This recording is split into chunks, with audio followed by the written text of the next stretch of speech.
Welcome back to another Game Time Decision podcast. I'm here with Chris and Ben, and we are very happy to be joined by Jared Carrabis of Barstool Sports. Jared, thanks for being on. Yeah. Thanks for having me, and I'm super excited that you said my last name right because my boss is an idiot. He always says it wrong. So Yeah. say it wrong. Yeah, no Carrabis here. Yeah, thank God. So I actually read it like that in the text message when I first saw I it. guess only Saugus people can say it right. Yeah. I'm the Saugus guy here. These other two guys are from Melrose. So Station City. yeah, I live right behind the Kowloon. So Oh, there you go. yeah, great place. So just talk about the Sox this offseason. I, unlike many Red Sox fans, not too happy with the Chris Sale trade. I after what Dave Dombrowski's done, he's traded away Moncada, Kopech, Anderson Espinoza, both Basabe brothers, Manuel Margot, Guerra, Asuaje, Logan Allen, all those guys. So how do you feel about Dave Dombrowski's complete just gutting of the farm system? I like it and I hate it at the same time. I mean, if you're going to give up top prospects, you want to do it for the right return. I love the Chris Sale trade because I like it too. I think that there were character flaws with Moncada and Kopech. I mean, Kopech, he throws triple digits, but he has no control with it yet. That could come later in his career, but he's also had some maturity issues and some PED issues, and Moncada's another guy where it's like, he can hit, but what is he really going to be? Everyone kind of projects him to be the superstar player, and he very well might end up being that guy, but the fact that he's pretty much a disaster defensively, and I don't think that that's overstating it either. Poor baseball IQ in general, just poor base running skills. It just doesn't really seem like he's dedicated to becoming the best player that his talent will allow him to be. And then you're getting Chris Sale for 3 years. I mean, this is not a rental. You have now a 3-year window where you have, Chris Sale at the top of your rotation, not to mention the reigning Cy Young Award winner, and you have David Price for 2 years, maybe even 6 years, technically. I mean, if he doesn't opt out, which I think that he will.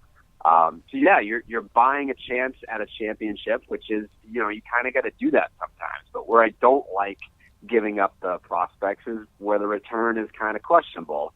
And I look at the Drew Pomeranz trade because now that you have Chris Sale in the mix, presumably Eduardo Rodriguez, and then they trade a Buckle, so maybe Stephen Wright in that rotation there. But Pomeranz is probably going to end up being the odd man out because you can't have a rotation with 5 or 4 left-handed pitchers there. So you traded your top pitching prospect for essentially a lefty specialist, and that doesn't sit well with me. So that's kind of a swing and a miss, unless he becomes a weapon kind of like Andrew Miller. He's not going to be Andrew Miller. I mean, Andrew Miller is in just a whole nother universe by himself, but maybe something to the effect of Andrew Miller where you can use Drew Pomeranz out of the bullpen to, give you 2 innings, give you 8 outs if you need 8 outs, something along that line there. Yeah, you mentioned Drew Pomeranz. I hated that trade from the moment I heard it.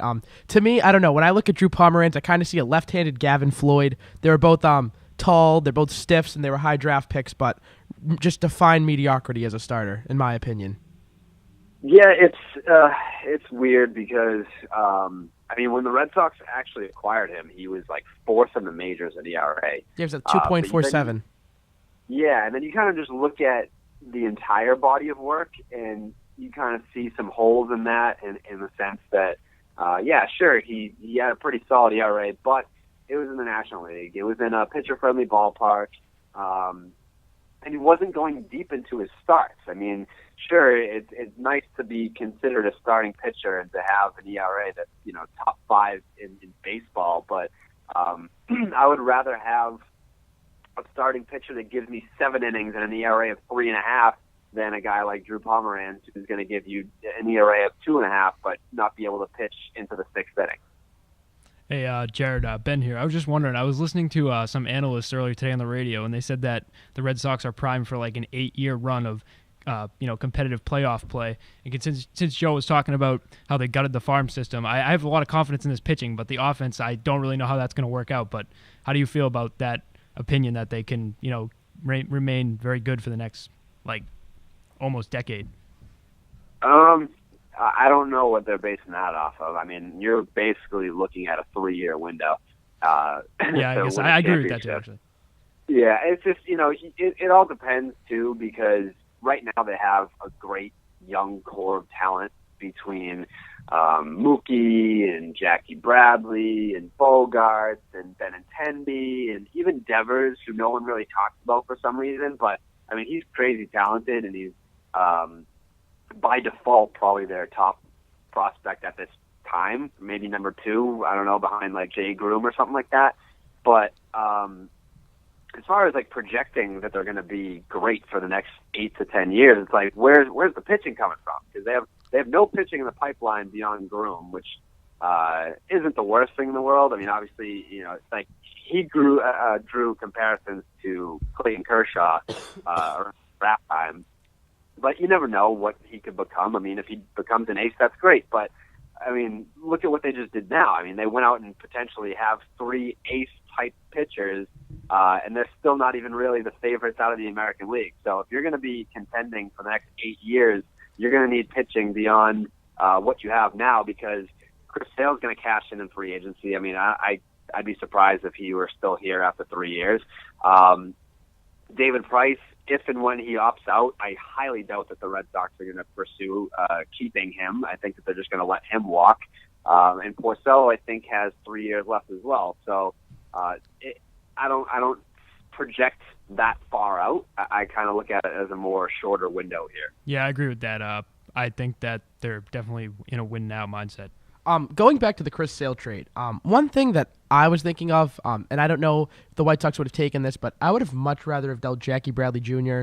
As opposed to Yoan Moncada. I heard the White Sox were really interested in that, and maybe in a deal for Quintana instead of Sale. But if you look at Jackie Bradley Jr., his first 2 seasons in the big leagues, 164 games, he batted 196. And if you look at his career as a whole, if you take out August of 2015 and May of 2016, he's like a 220 hitter. So where do you think his value was, and do you think that we could have maybe have traded Bradley instead of Moncada for Chris Sale? I don't know that they would have been direct substitutes. I think that if you're keeping Moncada and putting Bradley into the deal, that Chicago probably would have wanted an extra piece. I think that in the eyes of the White Sox, especially now because they're in rebuild mode and Bradley has less years of control than Moncada, I mean, they're not going to be contending for, 3 years, 4 years around there. And then by that time, Bradley is a free agent. So I kind of look at it as if they're going to go full rebuild mode, then they should just invest in the full rebuild, and you can't do any better than the top prospect in baseball. So from the White Sox side of things, I definitely can see them pulling for Moncada more than Bradley. And I get that he's very streaky. Talking about Bradley here, the batting average, but I don't really care about batting average so much anymore. I think it's more about the on-base percentage and the slugging percentage, and it's weird because he had a pretty solid OPS. I want to say he hit like 270 last year, but it didn't feel like it because he had, like you said, I think he hit almost 400 for like a month stretch there when he had that hitting streak.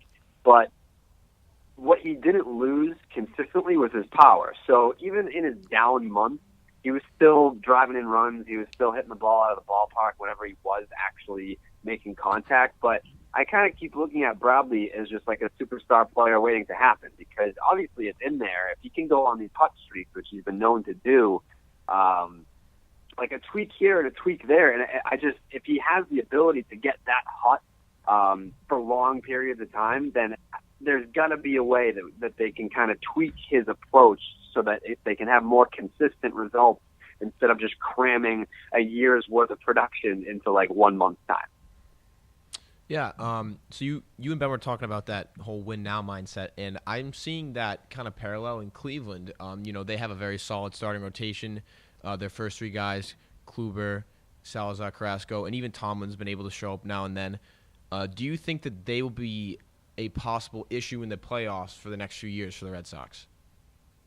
Oh, 1,000%. Especially they're young, they're talented, they're homegrown, and now they're battle tested. Now they made it to Game 7 of the World Series, so now you have playoff experience on their side. I mean, the Red Sox, it's like, yeah, they're incredibly talented, but do you even consider that playoff experience? They were there for 3 games, and they lost all of them. So Cleveland is the scarier team, and they're going to be around longer, too. I mean, like, all those names that you mentioned, they're under contract for a long time. I mean, you're talking like 2019 for basically their entire rotation, and some of them are even beyond that. I think like Carrabis is like 2020, some of them are like 2021, and they're deep. I mean, you have a lineup that the names aren't as appealing as, I guess, the names in the Red Sox lineup, but I mean, production-wise, you can go right down the line and they can pretty much match you. And now, I mean, the Indians made it to the 7th game of the World Series without Carrasco, without Salazar,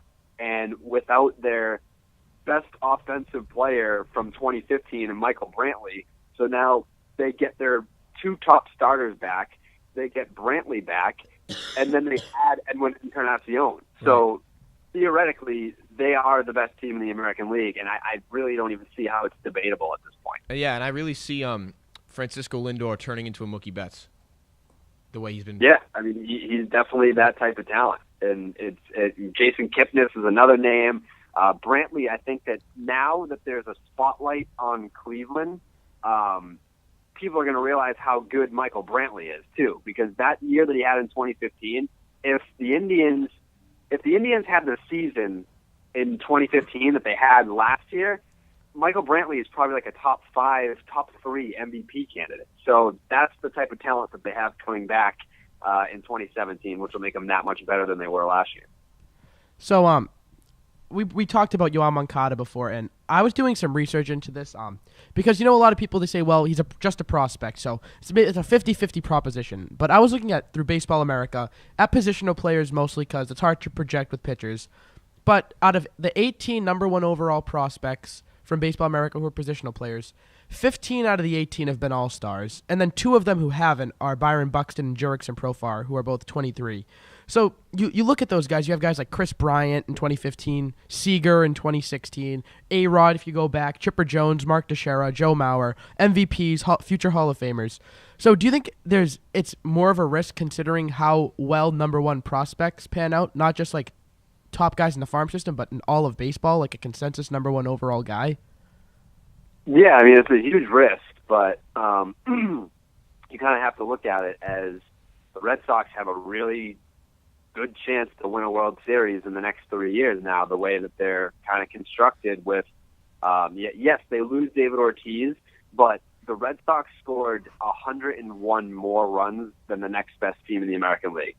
So even without David Ortiz, and it's not like they didn't replace him with absolutely nothing. I mean, Mitch Moreland, he kind of had a down year last year, but, I mean, that's like 20, 25 home run power. He can drive in some runs, too. So you're still the best offense in the game, and you just added Chris Sale. So say the Red Sox win a World Series or 2 or 3 in the next 3 years, it's like, yeah, Moncada could go on to become a superstar player, but it's worth it if you win a championship. And that's the same way that they viewed the trade of Hanley Ramirez for Josh Beckett and Mike Lowell, because, yeah, you traded a player that I believe he won a batting title in Florida, and he was an MVP runner-up one year. I mean, all-star caliber player, superstar player, but you won a World Series, and Josh Beckett was directly responsible for that championship in 2007. So that's the trade-off. Sometimes, you don't really give up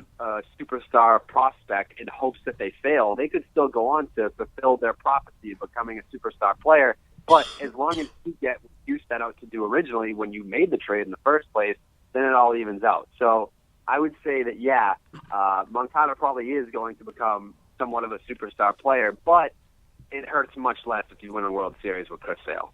And you brought up Hanley Ramirez. Obviously, we traded him back in the end of 2005, brought in Beckett and Lowell. But looking at 2017 Hanley, without David Ortiz kind of keeping him in line, can we really expect 30 and 110 RBIs from Hanley this year?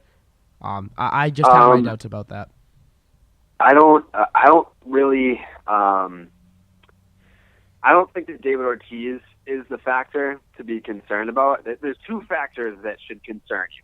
One, Hanley was healthy in 2016, and that usually doesn't happen. So he hit 30 and 100 because he basically played a full season. So the odds of him playing as many games as he did in 2016 again in 2017, not likely. So that if 30 and 100 are the numbers that you're looking to see from him, I would probably take the under on both just because of health. And the second one is now that they have Mitch Moreland, who's probably going to play first base. I mean, he's a Gold Glove first baseman. Hanley's going to be your DH. So I think that there are legitimate concerns about how engaged he'll be as a player. If he's your full-time DH, because I think that playing first base, if you're Hanley, that definitely kept him locked into the game and more engaged, and I think that helped his offensive production, the fact that he was comfortable. I think that in 2015, when he was in left field and he was not comfortable at all, that hindered his offensive production because he was just not comfortable out there. So it'll be interesting because, I mean, what we did see from his numbers from 2015 and 2016, when he's a DH, he actually does mash the ball, but that was kind of just sprinkled in here and there. I'm interested to see what he actually does as a full-time DH. Yeah, I have confidence in Hanley, but I had a question about the other side of the diamond. Now that Travis Shaw's gone, and I guess Pablo Sandoval is coming back, because I know we have Josh Rutledge as a backup and Brock Holt, but we know what happens to Brock Holt when he plays all the time. He's not as consistent as we'd want him to be. So, like, how much confidence do you have in, like, the return of Pablo? Pretty much none. Yeah, me neither. It's the same old story with him. I'm glad that he's actually putting in the effort and trying to get in shape, but I don't know. I mean, Red Sox fans are already getting tricked into believing that being skinny equals good performance. Like, no, it equals good PR, I guess, in spring training. Like, instead of showing up as a fat mess and having it be the negative storyline, then you have, I guess, the media saying, "Oh, look at Pablo Sandoval, he's in shape now." His belt won't break when he strikes out. Yeah, and I can't really form an opinion on Pablo Sandoval until mid-June around this, when we really see what an in-shape Pablo Sandoval can do from both sides. I mean, one of the biggest issues with him, I mean, I know that he had a pretty terrible year offensively, but his defense was a huge problem too. He was so fat he couldn't even bend over to pick up the ball. Yep, so I'm looking to see what can he do defensively. I'm looking to see can he even come close to his old offensive numbers. So I don't really care about the in-shape stuff. That means absolutely nothing to me. So I guess we'll see. I mean, my confidence level in him is pretty low, and that's his own fault. I saw some rumors floating around about maybe bringing in Trevor Plouffe as some insurance. Have you heard anything about that? And what would you think if we brought him in on a short-term, cheap deal? Yeah, I think what they were trying to say was that they were interested if he, I don't know, if it was $3 million or $4 million or something like that. It was cheap money. Personally, I'd be all about it, not because I think that Trevor Plouffe is a huge upgrade over Sandoval, but I like the idea of creating competition at the position because they gave away Sandoval's entire competition. You had Yoan Moncada going to Chicago. You have Travis Shaw going to the Brewers. So for a guy that really didn't deserve to be handed the position, the Red Sox handed Sandoval the position. I mean, he is the least deserving player to have a position just handed to them on the entire roster, and that's what the Red Sox did. So if anything, I wouldn't mind, bringing in Plouffe just to create some competition. So obviously the Red Sox traded away Travis Shaw, and we brought in Tyler Thornburg. How do you see him holding up, considering he's had trouble with his arm and a funky delivery similar to Carson Smith? And one thing I was saying, why give away, because we also gave away Mauricio Dubon, who was really soaring through our system. Why not re-sign Brad Ziegler, who, even though I know it's not flashy, but he never had an ERA higher than 3.49, and he's always at a mid to low 2 ERA and always gives you 60 to 70 innings every year. So why burn a prospect like that when you can have a guy who's been more reliable and consistent? I mean, if you're Brad Ziegler, why would you want to come back to Boston? Because he was a relief pitcher. He was a closer in Arizona, and then he comes to Boston, and John Farrell turned him into a right-handed specialist. Like, he didn't even trust him with the eighth inning, and he deserved to pitch in the eighth inning. I mean, I want to say that there was, I don't know, close to 30 appearances, and he only gave up an earned run in maybe 2 of them, maybe 3, something like that. So he did his job, but it was just relievers don't like not knowing their role. And I think that Ziegler was a pitcher. Like, some pitchers don't deserve to have a role. Some of them are just so inconsistent that it's just, yeah, we'll get you work and we can find work for you. But with Brad Ziegler, I mean, he deserved an eighth inning role, especially with Carson Smith being out of the picture. Yeah, I mean, if I'm Ziegler, I go where there's an opportunity where I can actually pitch in an actual role that I deserve, and he didn't have that in Boston. So Thornburg's coming in here. I think he's going to have a more established role because he was supposed to be the Brewers' closer. So that's how good he is. And then you mix in Carson Smith, who in 2015 had closer-type stuff. So I think that this is all flying under the radar right now because you kind of look at some of these contracts that these relievers are getting, like, Chapman and Kenley Jansen making $90 million. And these guys are underpaid. I mean, they're not big names, but if you look at the numbers, they're really good. I mean, I think Thornburg struck out just as many guys as Chapman last year. And I know that Chapman missed the first month because of a suspension, but even to be in the same sentence as Chapman is pretty special.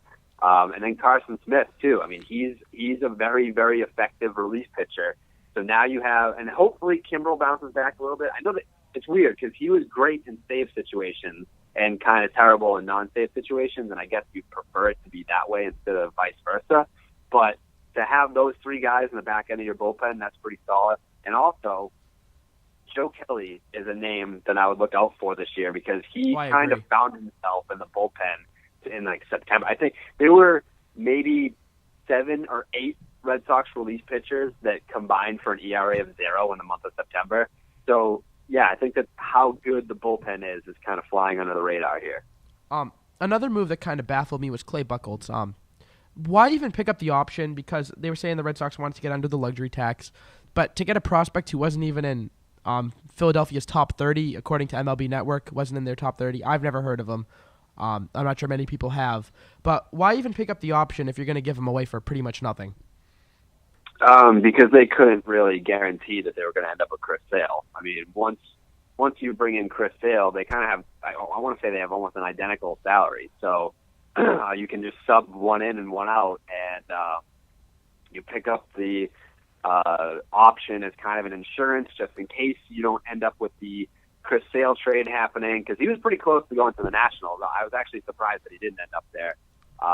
But I think that they also overestimated the demand for Buchholz in this market, and I think that I did too, because the free agent market was terrible for starting pitchers this winter, and I assumed that some teams would have been like, yeah, it's the 1-year deal, Clay Buchholz changes scenery candidate.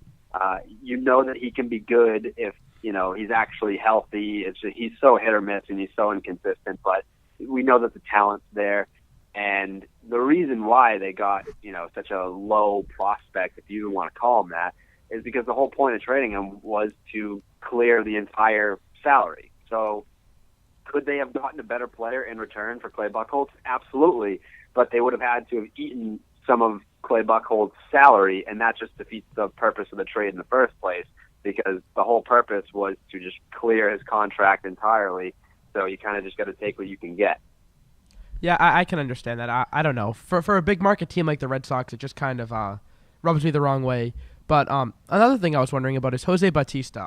He valued himself last year at 5 years, $150 million, turned down the qualifying offer, and now he has no place to go. Obviously, with the qualifying offer, a team would have to forfeit a first-rounder, so makes them even less willing to sign a 36-year-old guy who's coming off probably his worst year since he's went on that run since 2010, being one of the best sluggers in the game. So what do you see going on with him? Is a reunion with the Blue Jays on a short-term deal the most likely scenario? It definitely seems the most likely, and I think that he's definitely surprised by how little interest there has been out there, and a lot of it, honestly, has had to do with how much of an ass he is. Like, there's been so many teams that are just like, yeah, we're going to pass on him because he's just a clubhouse cancer, which is, I guess, it's surprising to me because he comes off as friendly off the field, but I guess on the field, people are just kind of sick of his attitude, I guess. But yeah, I honestly thought that there would be a fit for him in Houston, and there were just so many suitors that, I mean, his suitors were the same as Encarnacion. I felt like whoever missed on Encarnacion would then move on to Batista, but everyone just kind of skipped them both and just went out to other options. I mean, you had the Astros went out and got Beltran. You had the Yankees go out and sign Matt Holliday. The Red Sox go get Mitch Moreland, and the Blue Jays get Kendrys Morales and Steven Pierce. So the common theme with all those players is that none of them required a first-round draft pick, and they were all pretty much short money and short years for every single one of them. So it looks like all the suitors for Batista went bargain shopping, and he's kind of just left with, I guess I'll take a one-year deal and try and stay in Toronto because they're the only team that actually wants me. And I'm not even really sure how badly they want him if they were so quick to go out and get Morales and Pierce. So I guess, on a one-year deal, it's fine. I mean, obviously he's not going to get a multi-year deal at this point. And I kind of a little bit feel bad for him because if he had become a free agent 1 year sooner, he probably would have gotten, at least a 4-year deal. I mean, it's a 5-year 150 is ridiculous for a guy his age, but having that down year, having that injury year last year really, really cost him big time. Yeah, a few last things before we let you go. The Hall of Fame voting has been starting, and we'll find out more about that. Who would you vote for the Hall of Fame? Kurt, would you vote for Kurt Schilling and Barry Bonds and Clemens and those guys? Yeah, definitely. I would vote for Vlad. I would vote for Pudge. I would vote for Manny. I would vote for Bonds, Clemens. I would vote for Tim Raines. I would vote for Schilling. I don't have a ballot in front of me. I don't know if I missed anybody. Mussina? But, yeah, I would. And that's the thing is that, like, Schilling has this rule where, if you throw out a name and if you hesitate whether or not they're a Hall of Famer, then they're not a Hall of Famer. And I think that's a pretty decent rule to go by. But sometimes we just overlook players and we don't look at their, whole body of work for their careers. And Mike Mussina was a guy that if you throw that name out like you just did, like I hesitated. I was like, yeah, I guess. But it's because like I've looked at the numbers and he has Hall of Fame numbers. 270 wins? Yeah, something like that. And just like his like career WAR, I mean, he's way up there. So if you look at the numbers, yes, he has Hall of Fame numbers, but for some reason his name just doesn't carry Hall of Fame weight.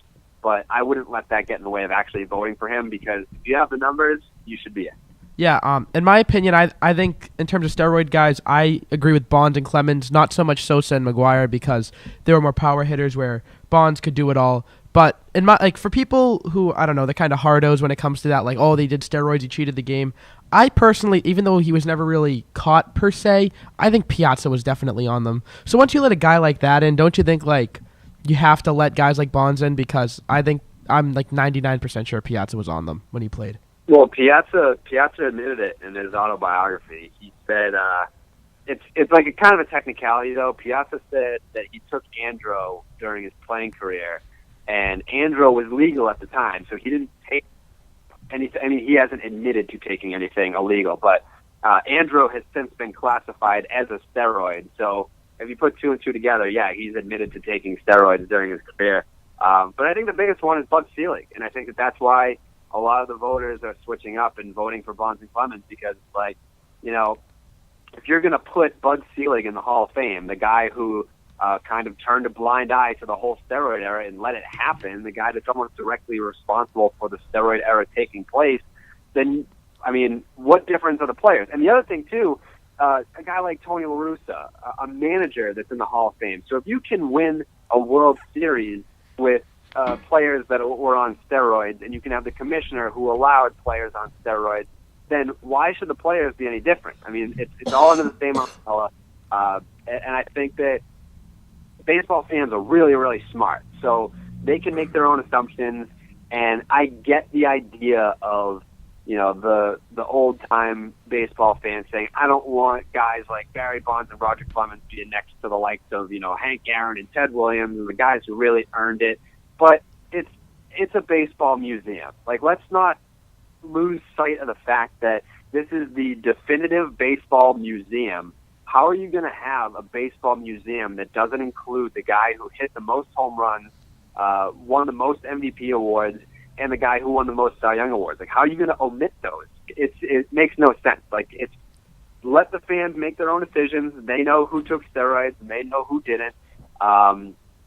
So just it is what it is. Like, they should be in the Hall of Fame. I completely agree, and I just want to thank you again for being on. One last thing is, I personally think the Red Sox will regress next year. I don't think you're going to get 150 games with 318 batting average from Pedroia. I don't think you're going to get 30 and 100 from Mookie, or you're not going to get 30 and 100 from Hanley, or 25 and 90 from Bradley, and you're obviously losing Ortiz. So do you think that the Red Sox will be better in 2017 than they were in 2016? Regular season-wise? Yeah, right, regular season-wise. Regular season-wise, I mean, I definitely expect the offense to regress, but I don't think that makes them worse, because now I think that Chris Sale makes them better, and I think that, like Mookie, he's a superstar, and Bogarts, let's not forget, he kind of had a down year. So I'm banking on like a bounce-back year for Bogarts, more consistency from Bradley, and just another MVP-type season for Mookie, because I think he is that good.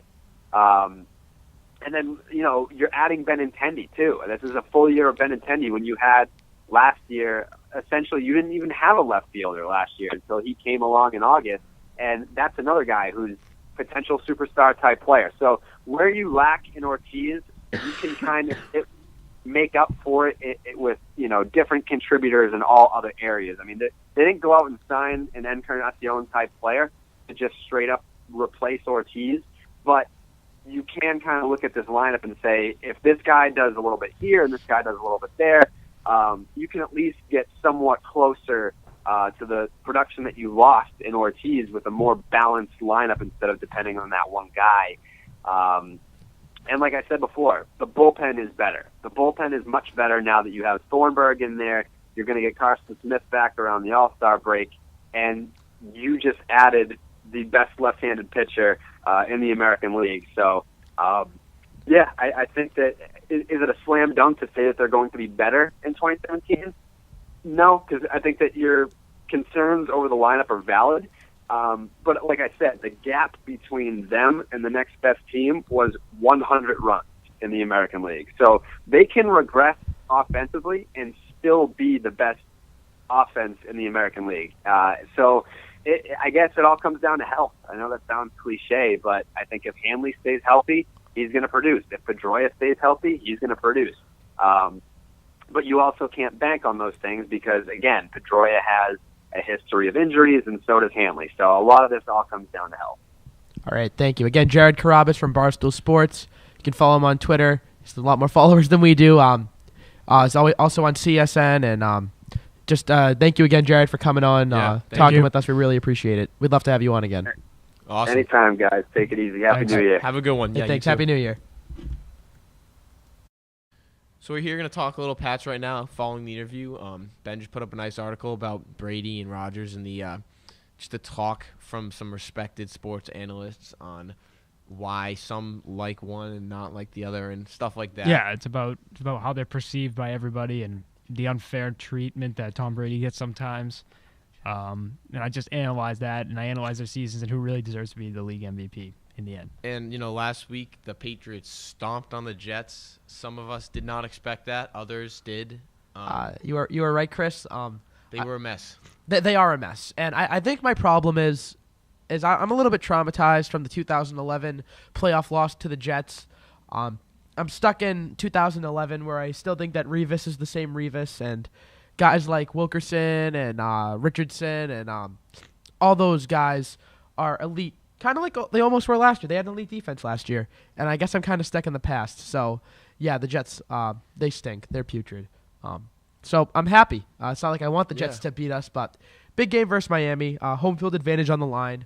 Not that I think Oakland's anything to worry about, especially with Derek Carr out, but it would still be nice to play because anything can happen on the road. So it's just take care of business, get it done, and don't run. Thank God Steven Jackson's not here, but don't run LeGarrette Blount or Brandon Bolden or whoever you have running the ball 40 times into the line and score 3 points. Yeah, like some people are saying like when it comes to I heard someone say like Kirk Minahan of WEI said Brady should not even start, should not play, shouldn't even get on the plane is what he said. That's like the worst thing. Like Brady needs to start. It's imperative that Brady starts. He needs to play.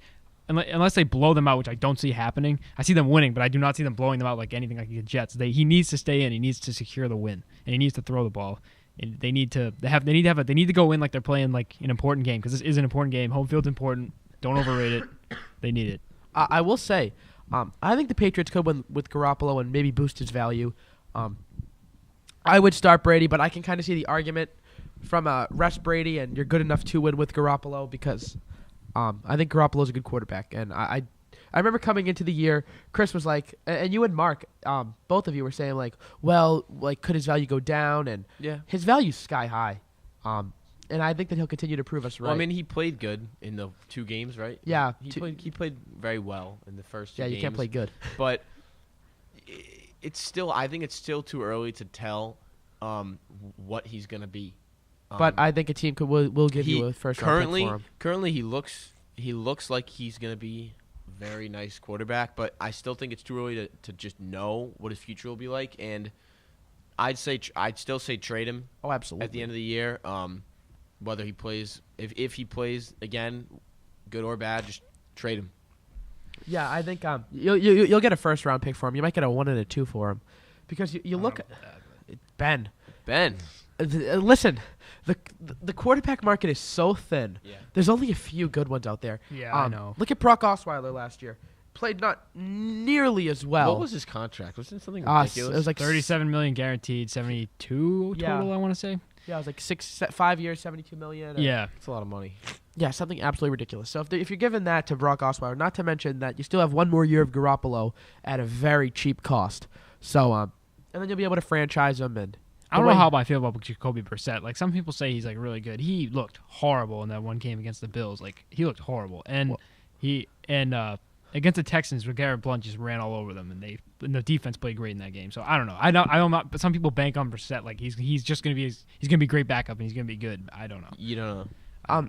One question I have for both of you guys, not to jinx them, and you guys know me. I'm very pessimistic. I gave the Patriots a 0.1%. Yeah, to win the Super Bowl.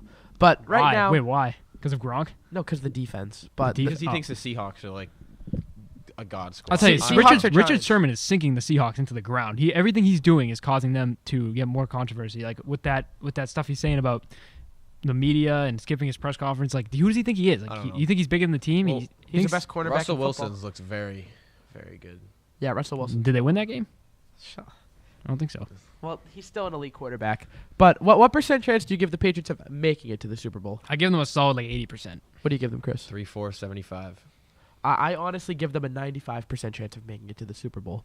And I know this is crazy. If they lock up home field, 85. If they don't, 80. Because the AFC field is ridiculous. Ridiculously bad.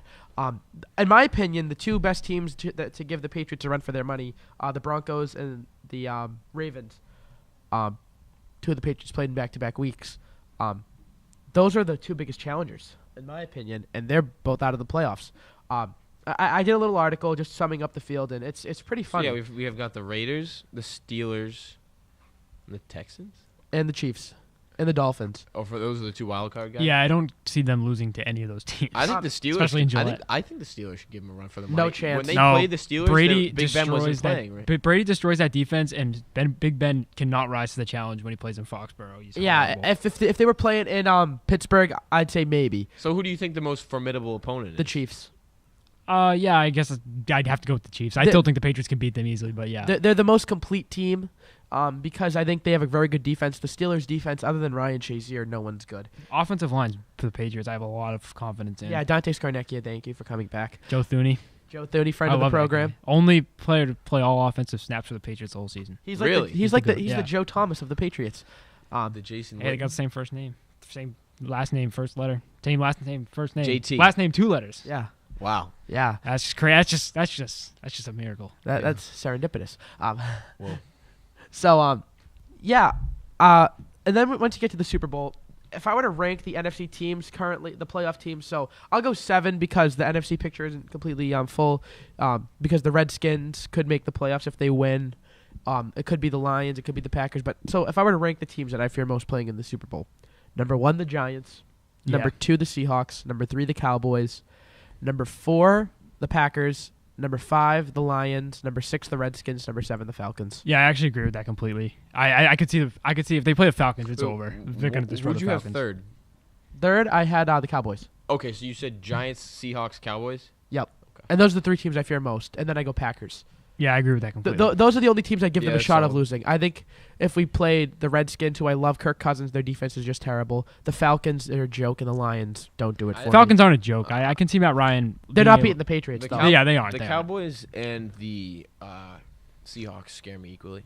Yeah, I would say if you, I know it's premature to look ahead, but it's not because the Patriots are a perfect team, because they're not. Yeah. It's just the AFC is so flawed. Especially Derek Carr's out now. Like, really, you got Big Ben, and then but then who else is a good quarterback you're going to be playing?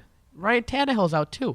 So you're looking at Tom Savage, Matt Moore. Matt Moore, Matt McGloin, Alex Smith. I mean, if Alex Smith is the class of the AFC, it's disgusting. Alex Smith is pretty good. Like, I don't know why He's people fine. say. No, he's fine. I think he's very average, but he doesn't screw up. Yeah. I'll take him. Like, he's a game manager, and then Andy Reid and his clock management is just you saw it last year. Like, you saw like Bill Belichick and just like, do they know that they're down by 2 touchdowns and there's only 4 minutes left? Like, why aren't they going like no huddle? So it's Yeah, Andy Reid's classic for that.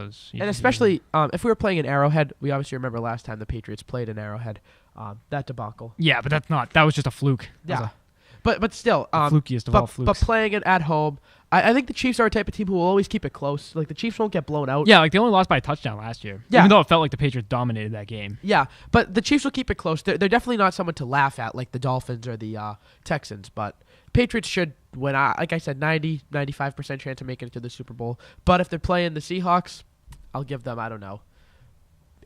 I'll tell you what, I give them more of a chance than they were 2 years ago. I feel like the Seahawks are a lot worse mentally and Well, Earl Thomas is out. But don't forget Yeah. Gronk was healthy in that game. But don't forget 2 years ago you had Jamie Collins at his peak, Hightower at his peak, Revis and Browner at their peaks. very true. But I And say Gronk. Malcolm Butler's been playing really great. Logan Ryan's been better in the last couple of weeks. He's come back. They got depth at that position. I have confidence in defense now. Garrett Blunt's looked pretty good. I didn't like when they played the Seahawks in week, what was that, 10? I was and they very skeptical going into the season with that guy, who? LeGarrette Blunt. Yeah, I but thought he's they were having going to cut him great before the season. year started. Yeah, Yeah, well, I just that would have been a big mistake. I know. Who would they have had at running back? Like nobody. I don't know. They probably could have picked maybe Aaron. James White. Let's just face James White's a wide receiver. He's not a running back. He's Yeah. not even. They don't even run the ball with him. Deion Lewis also kind of. He's like a mix. He does both. Yeah. There's no one, and there's like LeGarrette Blunt. You need him. There's no one else.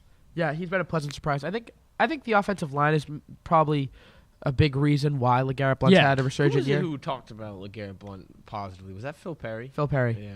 Yeah, and Phil Perry also talked about Malcolm Brown, who has been in Bill Belichick's doghouse. Yeah. He's splitting snaps with Vincent Valentine. What is it? Denzel Valentine. Malcolm Brown. No, it's Vincent Valentine. Vincent Valentine. Yeah, what happened to him? I wonder. Denzel Valentine's a player for the Chicago Bulls. Yeah, Vincent Valentine.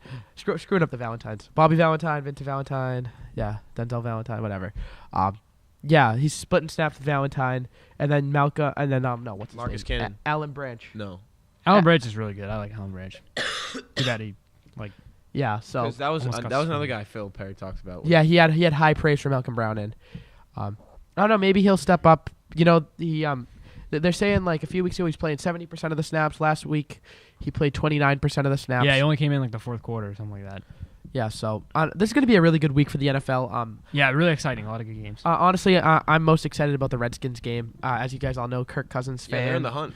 Yeah, if they win and they're in. They win, they're in, right? Well, Basically. as long as the Packers and Lions don't tie, they're in. Have you guys seen the Buccaneers playoff? That would be like crazy. the bracket that they have to get to. You know, they have to have like they need to win. Then they need like 5 teams to win. Like certain And then teams. Washington has to tie. Yeah, Other team Washington has has to to tie tie. and That's lose. crazy. Yeah. So yeah, bye. I'm a big Jameis Winston fan, so I'm hoping for that to happen. Imagine the Buccaneers win the Super Bowl. Yeah, That'd be the biggest like. That'd be the speed. worst thing. That'd just be like. That'd be horrible. yeah. Now, what would happen? I like Jameis Winston, but I don't like him that much. I was looking at like the playoff picture, and some guy commented this on like the standings at the bottom. And it was, what would happen if a team went 0-16? They tied every single game. Playoff bound. That'd be 500, right? Would it? That'd be It'd 500. just be like 0. It'd be nothing. You just No, I think they'd be 500. That's like dividing by 0. Like there's no mathematical outcome to that. It's just impossible. I mean, that would never happen, but it's weird to think That about. would be bizarre. Who you guys? Even if a team ties twice in a season. Yeah. But 2 ties in general, like this year was very I abnormal. love hearing those things. It's like least likely to happen in sports. It's like an unassisted triple play is less likely than a perfect game. What about running the table So, for Aaron Rodgers? one thing I will say, conspiracy theory alert. Oh, The here we go. Lions and Packers are going to tie, so they both keep their playoff. So they both make the playoffs, They shut out Kirk. and they shut out Kirk Cousins because they know they let that badass into the playoffs. Nick Rufo's gonna be happy. Yeah, Nick Ruffo. Nick Ruffo just likes to make controversy. Yeah, I know. He just likes to antagonize. Washington mediocre skins. Shut up, Ben. Okay, No, I got a question their for you. defense is terrible. Their defense is very Yeah, bad. it's very bad. But Cam Kirk- Newton went off on their But defense. Kirk Cousins is awesome, and I don't know. I think they're going to be good. So I mean, I don't know. I hope the Redskins win. It's going to be a close game. Oh, okay. I'll tell you this: if I have if the Redskins go at Giants, I have them. That's the most competitive. I think the biggest chance they have of winning in a playoff game if they have to go to the Giants or something. No, I'd say Or no, they wouldn't. at Atlanta. They wouldn't happen. At Atlanta. At Atlanta, yeah.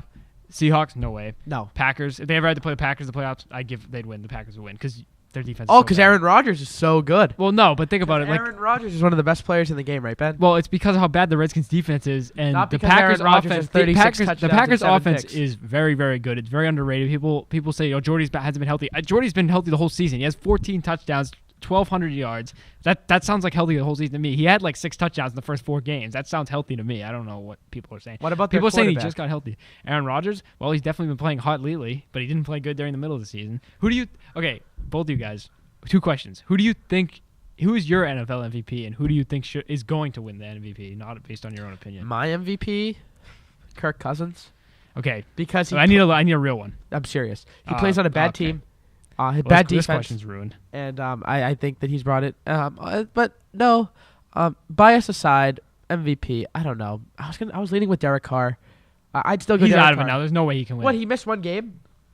I'd still give it to him. Weak field. Who I think will win it? I don't know. That's actually really tough. You don't know who's Matt gonna win. Ryan. I think is going to win it. Matt Ryan. I He's think- like the he's the one I was gonna say Matt Ryan. because there's like people make a case against Tom Brady. Yeah, okay, there's a lot of prejudice against that. There's guy. tons of precedents against Brady because he missed the first 4 games. And people just jump to that. And the whole he had an easy schedule thing is just like that's all you hear. Yeah. Even But though you can't control your schedule. People don't look at other people's schedule.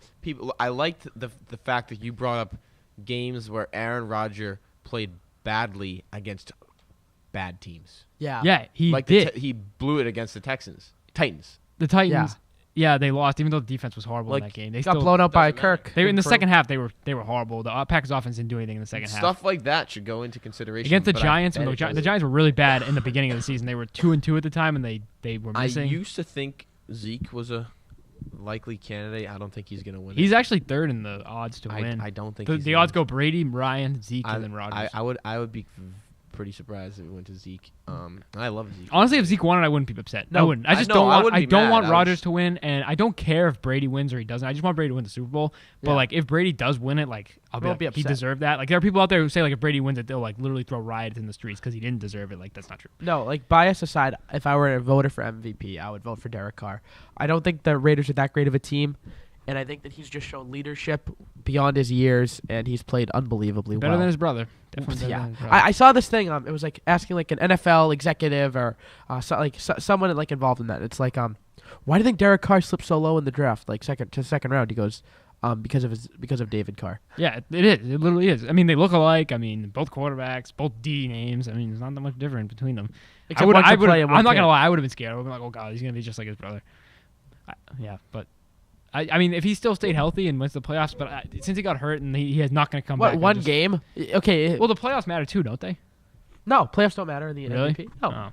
Well, some people say David Johnson. Like Okay. Elliot Harrison of NFL Network said David Johnson should be the MVP. He's like number 5. He's number 5 out of the top 5. Aaron Rodgers didn't make his top 5, by the way. Here's what I'm saying though. If you disqualify, okay, so you would disqualify Derek Carr for missing one game to an injury, and you won't disqualify Brady for missing 4. That's inconsistent, Ben. Sorry. My Brady bias came into play there, but it's just because. So one game at the end of the year when you're already 12-3. I thought the playoffs mattered. No, playoffs don't matter. Oh well, they should. They don't. I think the voting happens before the playoffs start. I think. Really? Okay. Well, That's how it is in all sports. all right. I need Brady to throw 4 TDs to cement this MVP running. That'll be at which what, I think he could- 29? I think yeah. he needs 5 to get to that 30 number, and then Oh come on, that's complete. That's then just. we'll be that's what I'm saying. I think he should be the MVP right now. I think he locked it up. I think he has it locked. I don't know. He should have it locked up. Derek Carr, bias aside, as much as I love Brady, as much as I love Kirk Cousins, bias aside, if I'm voting for MVP, I'm voting for Derek Carr. All right, let me try to put my bias aside. Still Brady. Actually, let me try to put Brady. No. There's the best quarterback and most valuable this year. Brady's obviously the best. Rodgers is the second best. But value to his team can't go Another wrong thing with against Derek Brady. Another thing against Brady is that they went 3-1 without him. They don't need him. I heard this guy on. You ever heard Speak for Yourself with Colin Cowherd? Like that. You ever heard of Colin Cowherd with that guy, the big guy, Jason? I think his name's like Jason McIntyre. And then they have this host, and he said that anyone can go in. He said it doesn't. He said that Dak's the MVP because anyone can go into the Patriots. Anyone can go into the Patriots offense as the quarterback and just dominate. Anybody. He said that. He said anyone can go in and dominate. But like, who they play? They played the Cardinals, and Garoppolo played great against the Cardinals. Like, I'll Cardinals, give that up. Dolphins, The Cardinals, Texans, Bills. The Cardinals were supposed to be like one of the best teams in the NFL. They weren't good this year, and he played really good against them in Week 1. Week 2, he gets hurt. He played really well in the first half. The Dolphins were horrible in that game. And then Brissett doesn't really do anything in Week 3 against the Texans. LeGarrette Blount runs all over them. Defense plays great. Week 4, Brissett gets shut out by the Bills. He got shut out, and he played horrible. The whole team didn't play well. I think that sounds like they need Brady. I was like, at the end of that game, I was thinking to myself, I was like, they need Brady back. Like, when Brady comes back next week, everything will be good. Like, the feeling was we need Brady. We need Brady. Where did Spin go? I don't know, but I'm still talking. Like, that's how I think valuable. Like, he's valuable. We can't just have Brissett in there. If Brissett was in there, I would have cried. We need Brady. And that's why he's the most valuable. Yeah, I totally hear what you're saying, Ben, but I don't know. You heard it from the other. I definitely think. I definitely think Aaron Rodgers deserves to be an MVP. He's top 5 MVP candidate just because of these games that he's won. He's played really, really great, especially last week. Even though they turned against Mike Zimmer and decided we're not going to cover Jordy Nelson or something stupid like that. Like, okay, but I mean, he put up the numbers. He's won the games, even though he started off horrible. Not going to lie. Dodger. How pathetic are the Vikings though? They start off 5-0, and what are they now like? Yeah, 7 and they've been 8? 2-7 in the last 9 games. Poor guys. I like them. Oh wait, maybe they did 2-8. They've been 2-8. I was kind of rooting They're for them pathetic. to I don't know. succeed. They're pathetic. Sam Bradford, you're pathetic. Well, he's got decent numbers. Nah, he sucks. They all suck. Nah, like I used to think Sam Bradford wasn't. He's been better He's this year so than he ever. mediocre. He is, but he's been better this year than he was with the Eagles last year. That was a travesty with the Eagles. That was just so ugly to watch with the Eagles. And then with the Rams, he got hurt all the time. So I'd say this was his best career year, even though they were horrible. Yeah.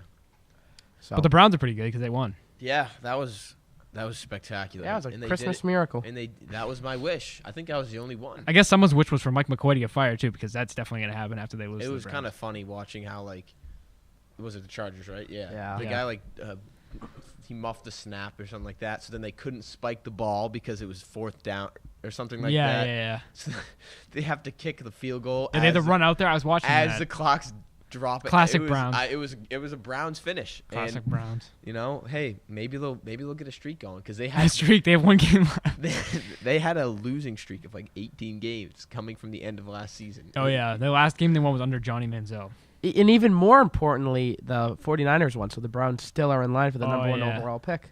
To be So honest, it's a how many win-win. picks they have? They have like 1,000 picks. Who even cares? Oh my God, that's Bill Belichick's dream. Again, you know what? If Bill Belichick, I think, would switch places with the Browns, because you know how many 5th-round picks he could get with that number 1 overall pick. Trade the 1 for like the 10th overall pick, and then a 4th, and then trade the 10th You for think like Belichick would the do 5th. that? Yeah, he would. Yeah, probably. He likes lower picks than like higher picks. Oh, he would rather take every pick in the 5th round than take like 2 picks, like the first 1 and 2 picks. Yeah, and That's Bill I don't Belichick. trust Belichick to draft people all the time. To be honest, like, Nah, me neither. I've always said he's very overrated. As who a is the personnel best guy. GM in the NFL in terms of drafting? I don't know. Who drafts good players? Anyone who drafted a wide receiver 2 years ago. It's a crapshoot. Yeah, it is. It At the really end is. of the day, Sometimes you get good players. Sometimes you get bad players. I mean, look at the Raiders, like the past like 20 years, like they've Yeah. been picking like random. Yeah, I saw this thing. It was like if they like play like what the Raiders could have been like, they could have drafted Calvin Johnson, but they drafted Jamarcus Russell instead. They could have drafted Aaron Rodgers, but then they got some Yeah. other scrub instead. Yeah. Like their team could have been like Aaron Rodgers, Larry Fitzgerald, Calvin Johnson, Darrell Revis, and then it was like Jamarcus Russell and a bunch of They scrubs. dodged a bullet when they didn't draft Rodgers. That's a joke. It's a joke. It's a joke. Rodgers is good. He's the 4th best quarterback in the NFL. This year. Number 2. He's number 2. All right. 4th So best. again, thanks for listening. So we wrapping this GTSN special interview up. Yep. Thanks again to Jared Carrabis for coming on. Thanks, Ben, for subbing in. Oh, yeah. Because, some of the GTSN crew members, I don't know, they're not as reliable. So, And I like the other crew members. I hope they can make it next time, very much. So We're gonna yeah, have a Gary Tanguay walk off. a little apology for the lack of editorials coming out. Besides the 2 gentlemen sitting next to me, who are really cranking stuff out. It's been a busy time, I guess. My ideology is don't force. Yeah, I don't force anything. That's why I only have 3 articles. Don't force anything out, right? That's why I only have 2.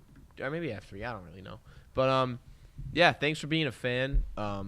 We're really looking to expand ourselves come summer. Got a lot of stuff planned for the future, but in the meantime, see you next time.